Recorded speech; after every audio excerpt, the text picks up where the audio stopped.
Right, in the UK, we have this thing called the TV licence.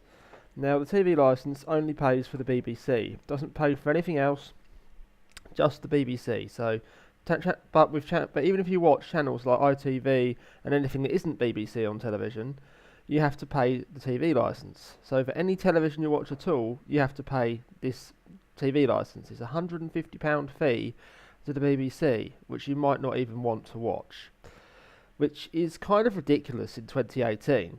It's a bit like the government signing you up for a subscription to Viagra at cost of £150, and it's a yearly subscription you have to pay.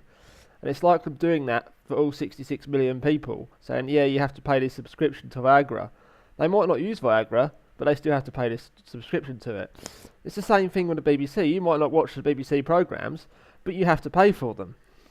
And even if you watch you can perfectly legally watch things like YouTube, Amazon, obviously Amazon Prime, Netflix, all that stuff. As long as you're not watching BBC content, you're absolutely fine. But it doesn't matter. They'll still send officers round your house to check that you're not watching BBC programs without a TV license. About 2 a week or so. Or, not 2 a week, but that was 2 a week at one point here, but now it's like once a month they come round and check, which is absolutely ridiculous. You get letters from them, threatening letters about TV licence. I don't watch TV. I'm under 30. TV is junk. It's absolute rubbish. I'd rather watch things like Netflix, YouTube, Amazon Prime. It's absolutely ridiculous having this forced government, essentially, licence fee that you have to pay for the BBC when you might not watch the BBC.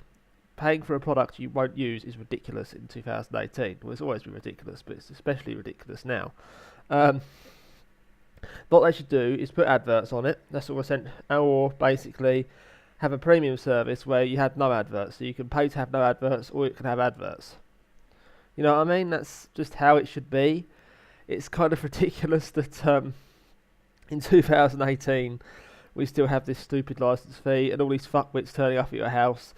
Saying, "Oh, you've got a TV license." I don't watch TV, mate. It's rubbish. And not to mention that they couldn't compete with Sky in terms of getting F1 or decent TV programs on air. When Top Gear was on, there was only a limited number of episodes due to budget problems. Now there's 66 million people in the UK, and a TV license costs 150. And pretty much everybody is paying the TV license, so they just get badgered into it, even if they're not. And even if they don't want to actually watch TV, that's a lot of money. They should be a global media superpower, and they're not. It's just the little media organisation in the UK which can't afford F1 and compete with Sky and all those other bigger, better organisations, which is absolutely ridiculous. They're just lining their pockets with your money. Right, that concludes my video on the BBC. See you later.